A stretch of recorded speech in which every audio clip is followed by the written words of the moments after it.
अध्याय 181। रुको। लड़की और बूढ़ी फुलिन एक ही समय में चिल्लाए।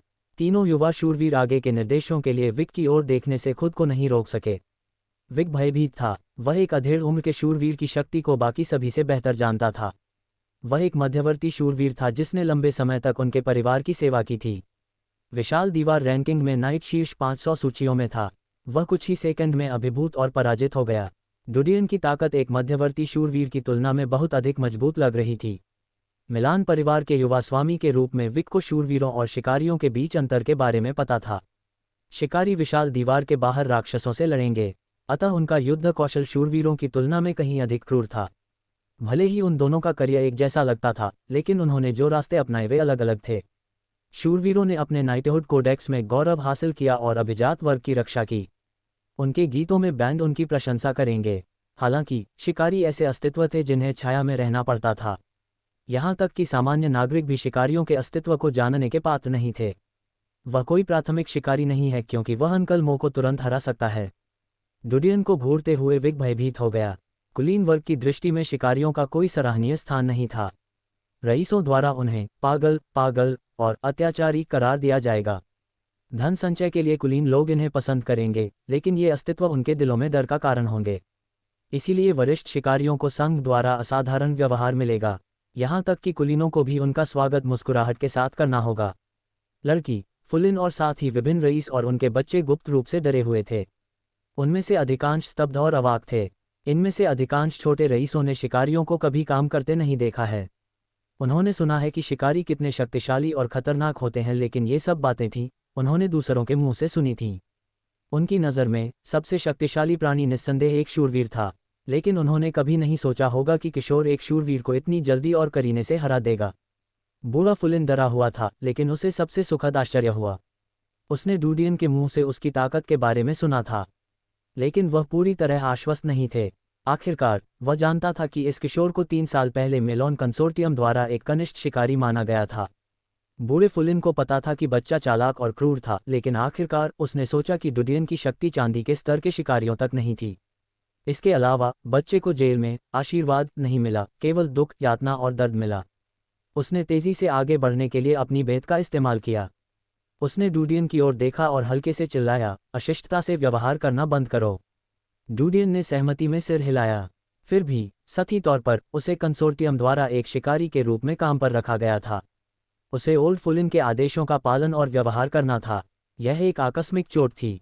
ओल्ड फुलिन विक से माफी मांगने वाले पहले व्यक्ति थे। क्या आप ठीक हैं? गुस्से के कारण विकी की छाती दब गई थी, लेकिन उसे बाहर निकालने के लिए कोई जगह नहीं थी। वह जानता था कि फुलिन माफी नहीं मांग रहा था, बल्कि उन्हें मुंह दिखा रहा था। उसने डुडियन की ओर देखा और हाथ हिलाया, चलो चलें। फिलहाल विक झूठी शिष्टाचार दिखाने की योजना नहीं बना रहा था, क्योंकि हर कोई अपने उद्देश्य को अच्छी तरह से जानता था। लड़की ने आह भरी और डुडियन की ओर देखा। मुझे आज रात इतनी सारी अप्रिय चीजें देखने की उम्मीद नहीं थी। ये कंसोर्टियम के बीच है और आप एक किराए के शिकारी हैं। आपको हस्तक्षेप क्यों करना पड़ा? इसके अलावा मैं यहाँ आपसे एक कविता मांगने आया था। उसने अफसोस और अस्वीकृति में अपना सिर हिलाया। डुडियन को अचानक याद आया कि लड़की कुछ जानी पहचानी लग रही थी। वह लड़की पार्टी की बर्थडे गर्ल थी। वह उससे इतने साल पहले मिला था। वह सारा मेल थी। तुम्हें एक शिकारी लाना चाहिए था। डुडियन ने उसकी ओर देखा। तुम्हारी नेक नज़र में शिकारी सिर्फ पैसा कमाने के लिए एक कुत्ता है, लेकिन तुम्हें यह नहीं भूलना चाहिए कि शिकारी सारी संपत्ति लाने के लिए दीवार के बाहर बार बार अपनी जान जोखिम में डालते हैं। जो दीपक तुम जलाते हो, जो कोट तुम पहनते हो, वह कमोबेश शिकारियों द्वारा शिकार से लाई गई सामग्री है। हाँ, सारा ने कहा, लेकिन ये शिकारी का काम है। यह आपकी पसंद है। इसके अलावा आप एक ही समय में भाग्य भी बना सकते हैं। डुडियन ने चुपचाप उसके खूबसूरत चेहरे की ओर देखा। चूंकि यह एक सहयोगात्मक रिश्ता है, तो पार्टियों के बीच सम्मान होना चाहिए। आप इसके बारे में सही हैं। बात यह है कि मैंने शिकारियों को कभी भी नीची दृष्टि से नहीं देखा है। ये संघ और कुलीन वर्ग के बीच का मामला है। कोई भी अपने विश्व दृष्टिकोण को दूसरों पर थोप नहीं सकता है। उसने जारी रखा, वैसे मुझे तुम्हें कुछ बताना है। जेनी जानती थी कि तुम्हें रिहा कर दिया गया है, लेकिन उसके पिता ने तुम्हें बाहर नहीं जाने दिया। मैं यह उसकी खातिर कर रही हूँ। अगर तुम उसे एक संदेश भेजना चाहते हो तो मैं इसमें तुम्हारी मदद कर सकती हूँ। डुडियन ने उदासीनता से उत्तर दिया, यदि आपके हृदय को एक विशाल दीवार से घेरने का दृढ़ संकल्प है, तो कोई भी इसमें प्रवेश नहीं कर सकता। सारा ने उसकी ओर देखा। आप अभी भी उन चीज़ों के बारे में सोच रहे हैं जो आपको जेल ले गईं।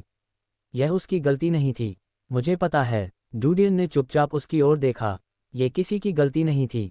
हालांकि मुझे जगाने के लिए मैं कुछ लोगों को धन्यवाद देना चाहूँगा। मुझे ये बताने के लिए कि वास्तविकता कैसी होती है, ये किस तरह का दिखता है। सारा ने भौहें सिकोड़ लीं। क्या ये नफरत से भरा है? डूडियन ने उसकी ओर देखा। तुम्हें वापस जाना चाहिए, सारा ने चिल्लाते हुए कहा। किसी महिला को बर्खास्त करना बहुत ही अभद्रता है। डूडियन ने उत्तर दिया, मैं कोई कुलीन व्यक्ति नहीं हूँ। सारा का लगभग दम घुट गया। मुझे नहीं पता कि जेनी आपसे कैसे चैट कर सकती है। आपका एक वाक्य मौत का कारण बन सकता है। धीरे धीरे चलो। उद्धरण चिन्ह डॉट डॉट डॉट उद्धरण चिन्ह। सारा और विक के चले जाने के बाद ओल्ड फुलिन डूडियन को वापस हॉल में ले गया। उन्होंने भीड़ से कहा, कृपया बैठिए, चलो जारी रखें। रईसों ने पहले ओल्ड फुलिन को देखा, फिर डूडियन को देखा। बाद में उन्होंने एक दूसरे की ओर देखा। उनमें से अधिकांश जल्दी वापस जाना चाहते थे क्योंकि वे मेल और मिलान के परिवार के बदला लेने के बारे में चिंतित थे। लेकिन ऐसा लगता है कि ओल्ड फुलिन उन्हें कोई भाव नहीं दे रहा था। इसके अलावा डूडियन ने शूरवीर के साथ कुछ क्रूर काम किए थे। इस सीन ने हर किसी के दिल को गहरा सदमा पहुंचाया है। इसलिए डूडियन के अप्रसन्न होने के डर से वे वहीं रुक गए। वे इसलिए आए थे कि वे भोज के अंत तक रुके रहें। कृपया जारी रखें। बूढ़े फुलिन ने बैंड लीडर को संगीत जारी रखने का आदेश देने के लिए अपना हाथ उठाया। पिछले सीन की वजह से संगीतकार थोड़ा झिझक रहे थे। उन्होंने अपनी मानसिक स्थिति को बहाल करने के लिए गहरी सांसें लीं। हॉल में धुनें गूंज उठीं। सामने बैठे बूढ़े फुलिन और डूडियन ने मुस्कुराते हुए संगीत सुना और आनंद लिया। कुछ रईस जो उनके पीछे बैठे थे बीच बीच में डूडियन की ओर देख लेते। उनके मन में कई विचार चल रहे थे। आसमान में अंधेरा छा गया। भोज समाप्त होने के बाद रईस अपनी गाड़ियों में बैठ गए और अपने घरों को वापस चले गए। फुलिन और डूडियन दरवाजे के पास खड़े होकर उन गाड़ियों को देख रहे थे जो रात के अंधेरे में गायब हो गई थीं। बूढ़े फुलिन ने डूडियन की ओर देखा, चलो ऊपर चलते हैं। डूडियन ने सिर हिलाया। फुलिन ने बटलर को तेल के लैंप को पुराने लैंप में बदलने और हॉल को साफ करने का आदेश दिया। जब वह उसे दूसरी मंजिल पर अध्ययन कक्ष में ले जाने में मदद कर रहा था तो एक अधेड़ उम्र की नौकरानी ने उसकी बाँह पकड़ ली। नौकरानी के जाने के बाद बूढ़ी फुलिन ने डूडियन की ओर देखा, क्या तुम्हें चोट लगी थी? डूडियन ने थोड़ा अपना सिर हिलाया। मिलान और मेल परिवार कंसोर्टियम को दबाने के लिए नहीं आए थे। विशेष रूप से विक मिलान का लक्ष्य मतलबी लग रहा था। क्या वे डरते हैं कि मैं बदला लूंगा? क्या वे इसी वजह से इतनी जल्दी कार्रवाई कर रहे हैं? ऐसा नहीं होना चाहिए। बूढ़े फुलिन ने अपना सिर हिलाया। मैंने तुम्हें एक मध्यम स्तर के शिकारी के रूप में विपणन किया था, लेकिन थोड़ी जांच के बाद वे तुम्हें एक कनिष्ठ शिकारी के रूप में वर्गीकृत करेंगे। उन्हें मध्यम स्तर के शिकारी से कम किसी के बारे में चिंतित नहीं होना चाहिए। अध्याय 182। आपको क्या लगता है उनके हमलों का कारण क्या है? डूडियन ने पूछा। ओल्ड फुलिन ने जवाब देने से पहले एक पल के लिए सोचा। अगर मैं गलत नहीं हूं तो मिलान परिवार 2 साल पहले बुरोंग परिवार के साथ शादी की तैयारी कर रहा था। क्या यह इसी वजह से होगा? शादी? डूडियन चौंका। वह चुप था और पूछ रहा था, परिणाम क्या हुआ? बूढ़े फुलिन ने अपना सिर हिलाया। बुरोंग परिवार की छोटी लड़की शादी के लिए सहमत नहीं थी। इसके अलावा मेल परिवार ने भी शादी को रोकने के लिए गुप्त रूप से हस्तक्षेप किया। आखिरकार एक बार जब बुरोंग और मिलान परिवार शादी से जुड़ जाएंगे तो वे मेलन कंसोर्टियम के भीतर सबसे बड़ी ताकत होंगे। जो पक्ष सबसे अधिक प्रभावित होगा वह मेल परिवार होगा। हालांकि मेल और बुरोंग परिवार एक से अधिक तरीकों से एक दूसरे से जुड़े हुए हैं, आप कभी नहीं जानते कि अन्य 2 पक्षों के बीच रक्त संबंध बनने के बाद क्या होने वाला है। डूडियन ने उसकी ओर देखा। कोई आश्चर्य नहीं कि वे दोनों आज परेशानी खड़ी करने आए थे। इसके अलावा मेल परिवार की युवा महिला कोई साधारण और अज्ञानी लड़की नहीं है। बूढ़ी फुलिन मुस्कुराए। वह थोड़ी चालाक लोमड़ी है। डूडियन ने सहमति में सिर हिलाया। हालांकि आपने आज मिलन परिवार को अपमानित किया है, इसलिए वे सिर्फ बैठकर देखते नहीं रहेंगे। ओल्ड फुलिन ने आह भरी। अब हम स्वतंत्र हैं और मेलन कंसोर्टियम से हमारा कोई संबंध नहीं है, लेकिन अभी हमें कुछ शरारतें सहन करनी चाहिए। डूडियन ने उत्तर दिया, वे आज इसके लायक नहीं थे। अगर हम उनकी धुन के अनुसार खेलना जारी रखते हैं तो यह आत्मा अपमानजनक होगा। मिलान परिवार को आज की स्थिति को फैलाने में कोई दिलचस्पी नहीं होगी। एक ऐसे व्यक्ति के रूप में मुझ पर मुकदमा करने का कोई तरीका नहीं है जिसने अभिजात वर्ग को भी नाराज किया है। फिर भी दूसरा पक्ष शत्रुता रखता है, इसलिए विनम्र होने का कोई मतलब नहीं है। हम नहीं जानते कि वे अगला हमला कब करेंगे। बूढ़े फुलिन ने डूडियन की ओर देखा और वह चुपचाप किशोरी के बारे में सोच रहा था। ऐसा लग रहा था जैसे उसका सामना किसी किशोर से नहीं बल्कि एक 30 साल के वयस्क से हो रहा था जो लोमड़ी की तरह चालाक और खूंखार था। इसने उन्हें इतिहास की कुछ उत्कृष्ट हस्तियों के बारे में सोचने पर मजबूर कर दिया। जब वे उसकी उम्र में थे तो उनमें से अधिकांश ने असाधारण क्षमताएं और प्रतिभा दिखाई थी। शायद ये युवक भी भविष्य में बड़ा होकर एक उत्कृष्ट व्यक्ति बनेगा, लेकिन वह निश्चित रूप से एक अच्छा इंसान नहीं होगा। बूढ़े फुलिन ने डुडियन को घूर कर देखा। आप एक मध्यवर्ती शूरवीर को आसानी से हराने में सक्षम होने के बारे में खबर कल तक फैल जाएगी। हालांकि यह समाचार पत्र में करीबी शकल में रिपोर्ट नहीं किया जाएगा। आप एक सेलिब्रिटी बन जाएंगे। हालांकि प्रसिद्ध होना जरूरी नहीं कि एक अच्छी बात है। डुडियन ने कहा, मेलॉन कंसोर्टियम मुझे चुप कराने के लिए तत्काल कार्रवाई करेगा। हमें भूमिगत मार्ग किराए पर लेने के लिए जल्द से जल्द पर्याप्त पैसा कमाना होगा ताकि हम विशाल दीवार के बाहर शिकार कर सकें। बूढ़े फुलिन ने मुस्कुराते हुए कहा, मैं इस मामले में आप पर भरोसा कर सकता हूं। डुडियन ने कार्यशाला के बारे में सोचते हुए सिर हिलाया। वह उठ खड़ा हुआ और बोला, मैं वापस जाऊंगा। अल्पविराम अल्पविराम। जब वह रयान कैसल से बाहर निकला तो कर्फ्यू का समय था। हालांकि सड़कों की सुरक्षा कर रहे सैनिकों ने डुडियन की गाड़ी को नहीं रोका क्योंकि रेयान परिवार का बैनर गाड़ी पर लगा हुआ था। डुडियन ने कार्यशाला में वापस आकर यह पुष्टि करने के लिए सामग्रियों की दोबारा जांच की कि कोई त्रुटि तो नहीं है। फिर वह एक बक्से पर सोने के लिए लेट गया। अगले दिन डुडियन वाणिज्यिक जिले के दास बाजार में गए। उसने 20 दास खरीदने के लिए 20 चांदी के सिक्के खर्च किए। उनमें से अधिकांश गहरे रंग के और शारीरिक रूप से स्वस्थ थे। उनमें से 10 पुरुष थे जबकि अन्य 10 महिलाएं थीं। उनकी उम्र 18 से 25 वर्ष थी।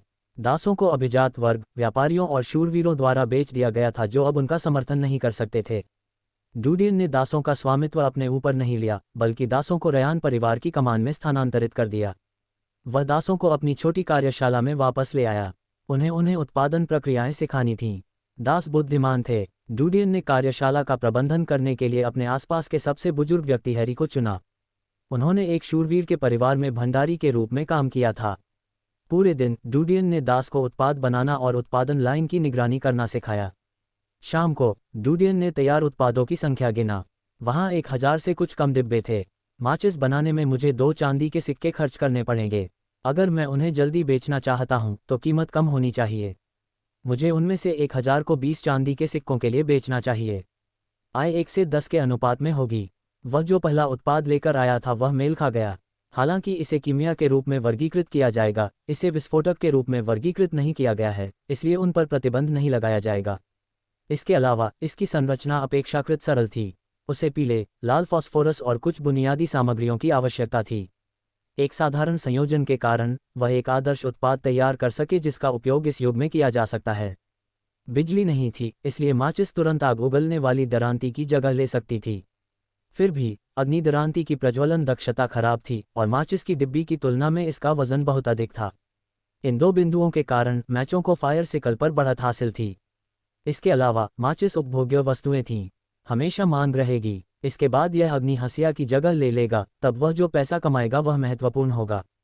अगर मैं प्रतिदिन 20 चांदी के सिक्के कमाता हूं तो मुझे 2 सोने के सिक्के कमाने में 10 दिन लगेंगे। डुडियन मुनाफे का हिसाब किताब कर रहा था। उसने 20 टुकड़ों की कार्यकुशलता के बारे में सोचा।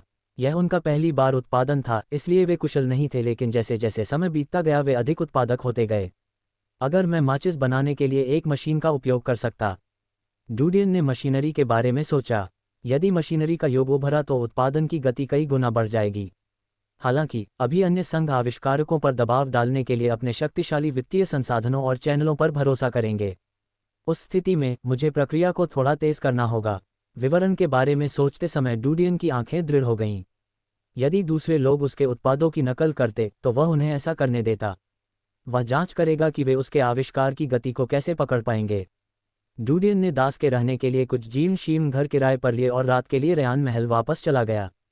गाड़ी यार्ड शहर में प्रवेश करने ही वाली थी कि अचानक घोड़े असमंजस में हिनहिनाने लगे और गाड़ी को हिलाने लगे। ड्राइवर को डुडियन को परेशान करने की चिंता थी, इसलिए उसने गुस्से में घोड़ों को कोड़े मारे। डुडियन ने बाहर देखने के लिए गाड़ी का पर्दा हटाया। आसपास कोई नहीं था। डुडियन ने गंध की जांच करने के लिए सूंघा, लेकिन कुछ खास नहीं था। हालांकि उसके दिल में संदेह और ठंडक का निशान था। वह हड़बड़ाहट में गाड़ी के दूसरी तरफ उछला।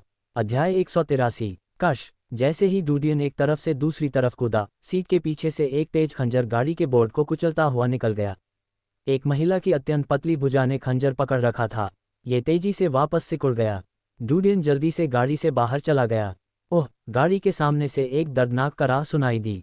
डुडियन ने मुड़कर देखा कि काला कवच पहने एक महिला ने खंजर से कोचमैन के गले में छेद कर दिया था।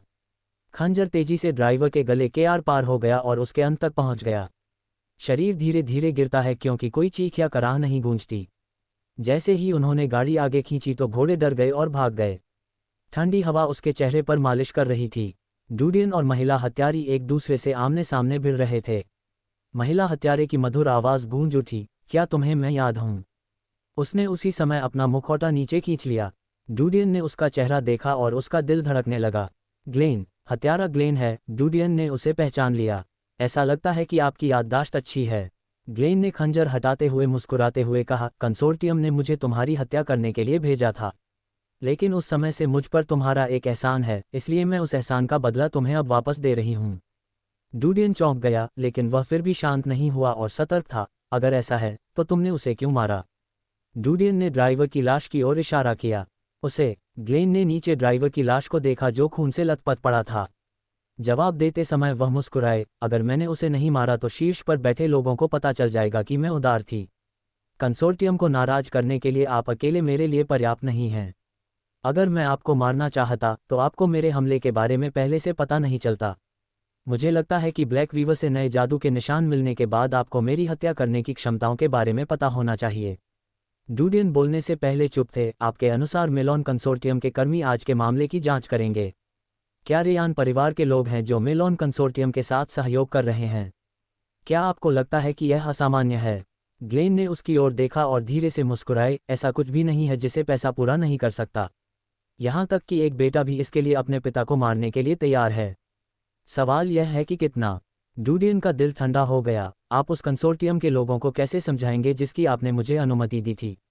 जब ग्लेन ने जवाब दिया तो उसके चेहरे पर मुस्कुराहट का संकेत था, ये बहुत आसान है। कंसोर्टियम ने आपको मध्यवर्ती स्तर के शिकारियों की सूची में शामिल किया है। जुरांजी एक बहुत ही दुर्लभ जानवर है, इसलिए उन्हें पता नहीं है कि दूसरे या तीसरे विकास के बाद परिणाम क्या होंगे। इसलिए मैं बेहोश हो जाऊंगा कि आप इस तरह मेरे हमलों से बचने में सक्षम थे। उद्धरण चिन्ह। डूडियन ने उसकी बातें सुनकर राक्षस एटलस के बारे में सोचा। राक्षसों के संबंध में क्षमताएं, विवरण, आवास और अन्य जानकारी थीं। जुरांजी के बारे में भी जानकारी थी, लेकिन ज़्यादा जानकारी नहीं थी। धन्यवाद, डूडियन फुसफुसाए। उसे ग्लेन की बातों पर विश्वास हो गया। यदि वह काले बुनकर से प्राप्त अपनी क्षमताओं का उपयोग करती तो संभवतः वह मर जाता। भले ही वह घात लगाकर उसे मारने में असफल रही, लेकिन आमने सामने की लड़ाई में वह उसका प्रतिद्वंद्वी नहीं था। आप भाग्यशाली हैं, ग्लेन ने हंसते हुए कहा। संघ में 2 वरिष्ठ शिकारी हैं। पहला मैं हूं जबकि दूसरा एक शूरवीर है। आप भाग्यशाली हैं कि उन्होंने मुझे भेजा है, अन्यथा जीवित रहने का मौका नहीं मिलेगा। डूडियन ने उसे घूरकर देखा। इतने वर्षों पहले मैंने तुम्हारे लिए एक छोटा सा उपकार किया था। तुम मेरी रक्षा के लिए इतना जोखिम क्यों उठाओगी? यदि शीर्ष पर बैठे लोग तुम्हें दोषी ठहराते हैं तो तुम क्या करने जा रहे हो? वे अभिजात वर्ग हमें ऐसे देखते हैं मानो हम उनके लिए पैसा कमाने का साधन हो। उनकी नज़र में हम सिर्फ कुत्ते हैं जिनका वे समर्थन करते हैं। सबसे दुखद बात यह है कि वे कुत्तों के बीच लड़ाई कराने की भी हिम्मत करते हैं। डूडियन ने उसकी ओर गहराई से देखा। मैं इस एहसान को नोट कर लूँगा। यदि भविष्य में कोई अवसर आएगा तो मैं इसे तुम्हें वापस लौटा दूंगा। नहीं, ग्लेन ने लहराते हुए कहा, आइए हम इस्तीफा दे दें। आपको मुझे चुकाने की ज़रूरत नहीं है। इस बार मैं था, लेकिन आप और आपके पीछे का कुलीन परिवार एक तबाही से गुजरने वाले हैं। उसने और कुछ नहीं कहा और वापस मुड़कर तेजी से चली गई। वह इमारतों की छाया में खोई हुई थी। डूडियन काफ़ी देर तक चुप रहा और उस दिशा को देखता रहा जिस दिशा में ग्लेन चला गया था। उन्हें उम्मीद थी कि मेलन कंसोर्टियम बदला लेने के लिए कार्रवाई करेगा, लेकिन उन्होंने नहीं सोचा था कि वे इतनी जल्दी होंगे। इसके अलावा उन्होंने नहीं सोचा था कि वे हत्या के लिए किसी वरिष्ठ शिकारी का इस्तेमाल करेंगे। वह जानता था कि व्यक्तिगत रूप से वरिष्ठ शिकारी विशाल दीवार के भीतर सबसे मजबूत ताकत थे। यदि वे हत्या के लिए किसी वरिष्ठ स्तर के शिकारी का उपयोग करते तो मजिस्ट्रेट को कुछ भी पता नहीं चलता। वे ऐसा कदम नहीं उठाएंगे ताकि हत्या का पता उनसे लगाया जा सके। रयान परिवार की कोई पृष्ठभूमि नहीं थी क्योंकि वे सिर्फ एक छोटा कुलीन परिवार थे। डूडियन को मारने के बाद उन्हें स्थिर करने के लिए थोड़ा दबाव डालना पर्याप्त होगा। रयान परिवार के पास फिर से वापसी करने का कोई मौका नहीं होगा, मुकदमे के माध्यम से तो दूर की बात है। ग्लेन की विफलता के कारण वे दोबारा हत्या नहीं करेंगे, लेकिन मुझे सतर्क रहना चाहिए। रेयान कैसल में वापस जाते ही डूडियन के विचार स्पष्ट हो जाते हैं। यदि वे सीधे हत्या नहीं करते हैं तो वे रेयान परिवार का मुकाबला करने के लिए अपने नियंत्रण में विभिन्न उद्योगों, चैनलों और अन्य सहयोगी ताकतों का उपयोग करने जा रहे हैं। हमें यथाशीघ्र धन की आवश्यकता है। उसकी आंखों में ठंडक थी। यदि वह बाहर जाकर एक वरिष्ठ शिकारी बनने में सक्षम होता तो वह मेलन कंसोर्टियम के गले का कांटा बन जाता। फिर भी शक्ति मौलिक थी। डुडियन ने अपने कपड़े फाड़ दिए और ऐसा कर दिया कि ऐसा लगे कि रेयान कैसल लौटने से पहले वह एक भयंकर युद्ध से गुजरा था। हालांकि ग्लेन ने अपने अहंकारी चरित्र के कारण उसे ऐसा करने के लिए नहीं कहा था, लेकिन वह जानता था कि अगर वह इस तरह नहीं दिखेगा तो बहुत सारे सवाल उठेंगे। बूढ़े फुलिन और उसके बच्चे नींद से जाग गए जब उन्हें सूचना मिली कि डुडियन ऐसी स्थिति में आया है। बूढ़ा फुलिन तुरंत डुडियन को अपने अध्ययन कक्ष में वापस ले गया ताकि उसके नौकरों और बच्चों को यह न दिखे कि उसके साथ क्या हुआ था। इसके अलावा उन्होंने इस बात की अफवाहें फैलने से भी मना किया। क्या यह मेलोन कंसोर्टियम है? वृद्ध कुलपति ने अध्ययन कक्ष में तुरंत पूछा, क्या आपकी चोटें गंभीर हैं? डुडियन की अभिव्यक्ति सामान्य हो गई। उन्होंने ग्लेन को हत्या के लिए भेजा था। ग्लेन। बूढ़े फुलिन की आंखें सिकुड़ गईं। वह ग्लेन। डुडियन ने सिर हिलाया, चिंता मत करो। उसने मुझ पर एहसान किया था, इसलिए उसने कार्रवाई नहीं की। हालांकि ये नोटिस है। मुझे आपके परिवार के सभी संसाधनों का उपयोग करने की आवश्यकता है या हम ये जाने बिना ही मर जाएंगे कि क्या हुआ। अध्याय 184। बूढ़े फुलिन ने कहा, आप क्या करने जा रहे हैं? डुडियन ने कहा, आपको उन स्थानों की सूची पता होनी चाहिए जहां से हम करघे प्राप्त कर सकते हैं। मुझे एक कपड़ा फैक्ट्री की जरूरत है। जितना हो सके उतनी बड़ी जगह पर पहुंचें। हम कपड़ा व्यवसाय में जाएंगे। अल्केमिस्ट ने मुझे कपड़ा और अन्य उत्पादों के बारे में कुछ सुझाव दिए हैं। हमें भूमिगत मार्ग को लोड करने के लिए पर्याप्त धन प्राप्त करने के लिए जल्द से जल्द उनका उत्पादन और बिक्री करनी होगी। बूढ़े फुलिन को आश्चर्य हुआ, कपड़े? हमारे पास जो धन और जनशक्ति है वह बहुत सारा पैसा कमाने के लिए पर्याप्त नहीं होगी। वहाँ एक रास्ता है। डुडियन ने उसे घूर कर देखा। मैं आपको उन चीज़ों को खरीदने के लिए एक सूची दूंगा जिनकी मुझे ज़रूरत है। उन्हें प्राप्त करें और हम कुछ पैसे कमाने के लिए तैयार होंगे। इसके अलावा मुझे याद है कि भूमिगत मार्ग के लिए वार्षिक किराए की लागत प्रति वर्ष 100,000 सोने के सिक्के है। क्या मैं सही हूँ? हाँ। बूढ़ा फुलिन थोड़ा मुस्कुराया। मुझे अपनी बिक्री से 10,000 सोने के सिक्के मिले। हालांकि हमारे पास खर्चे भी थे। 100,000 सोने के सिक्के एक ऐसी राशि है जिसे हमारा परिवार मेरे जीवनकाल में नहीं कमा सकता है। एक सामान्य कुलीन परिवार को उतना पैसा नहीं मिल सकता, भले ही इसमें जागीरों और खेतों से कर शामिल हो। ग्लेन जैसा वरिष्ठ शिकारी इतनी बड़ी रकम कमाने में सक्षम होगा, लेकिन दुर्लभ राक्षसों को मारने के लिए उसे जीवन और मृत्यु के अनुभवों से गुजरना होगा। उनके लिए तो यह संभव था, लेकिन छोटे कुलीन परिवारों के लिए यह रकम पहुंच से बाहर थी। डुडियन ने धीमे स्वर में कहा, हम अच्छा पैसा कमा सकते हैं। कपड़ा का उत्पादन नई तकनीक पर आधारित होगा। पुराने की दक्षता बहुत धीमी है, इसलिए अल्पावधि में पैसा कमाना मुश्किल है। लेकिन अगर उत्पादन की दक्षता 10 गुना बढ़ जाती है तो मैं जो आपको बता रहा हूं वह कोई सपना नहीं बल्कि हकीकत है। 10 बार। बूढ़े फुलिन ने उसे घूर कर देखा। आप कैसे सुधार करेंगे? मैं करघे में सुधार करूंगा। डुडियन ने कहा, आपको किसी भी क्षण शुरू करने के लिए तैयार रहने के लिए कुछ दर्जियों को नियुक्त करना होगा। हमें तेजी से कार्य करना चाहिए। हत्या के साथ विफलता के बाद मेलोन कंसोर्टियम हमें आर्थिक रूप से दबाना शुरू कर देगा। यदि हम जल्द से जल्द पैसा नहीं जुटा सके तो भविष्य में पैसा कमाने के सभी रास्ते उनके द्वारा अवरुद्ध कर दिए जाएंगे। स्थिति खतरनाक होने वाली है, इसलिए मुझे उम्मीद है कि आप मेरी स्थिति को गुप्त रख सकते हैं। बूढ़े फुलिन ने उसकी ओर देखा और स्वाभाविक रूप से वर्तमान स्थिति को समझ लिया। यही वह स्थिति थी जिससे वह सबसे अधिक चिंतित थे। मेलन कंसोर्टियम एक विशाल था और उनका सामना करना बहुत कठिन होने वाला था। इस बात की बहुत कम संभावना थी कि वे सफल होंगे। मैं यथाशीघ्र उत्तर दूंगा। बूढ़ा फुलिन सहमत हो गया, लेकिन थोड़ी झिझक थी। करघे में सुधार? क्या उन्हें सुधारने का कोई तरीका है? समय आने पर तुम्हें पता चल जाएगा। डुडियन ने कहा, इसके अलावा कल आप लोगों को मेरी कार्यशाला में भेजूंगा। एक कीमिया उत्पाद है जो बेचने के लिए तैयार है। हालांकि यह अक्षम है, ये धीरे धीरे बिकेगा और लोकप्रिय हो जाएगा। ये बाजार में मान्यता, विश्वास और प्रसिद्धि पाने के लिए पर्याप्त होगा। बूढ़े फुलिन ने कहा, मान्यता, विश्वास, ये कठिन होने वाला है।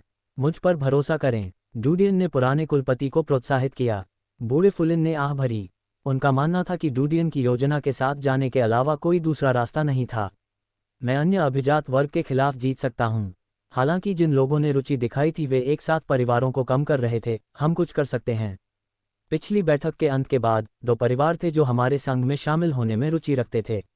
मैंने उन्हें कोई जवाब नहीं दिया है, लेकिन उन्होंने अनुरोध किया है। मुझे उनसे बात करनी चाहिए और आवश्यकताओं को कम करना चाहिए। हमें अब इसमें शामिल होने के लिए अन्य रईसों की आवश्यकता नहीं है, जब तक कि वे स्थिति और धन में मेल परिवार के बराबर न हों। अन्य लोग बहुत कम या कोई मदद नहीं करते हुए अत्यधिक मांग करेंगे। ये हमारी दक्षता को प्रभावित करेगा। कभी कभी अधिक लोगों का मतलब यह नहीं है कि शक्ति बहुत बड़ी है। कचरा कचरा है, साथ में ये सिर्फ कचरे का ढेर है, लेकिन इससे ज़्यादा कुछ नहीं।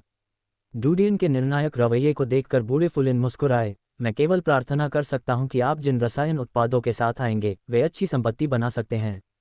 अल्पविराम अल्पविराम। अगले दिन बूढ़े फुलिन ने नौकरों और गार्डों को डूडियन की कार्यशाला में ले जाने के लिए अपने बटलर को बुलाया।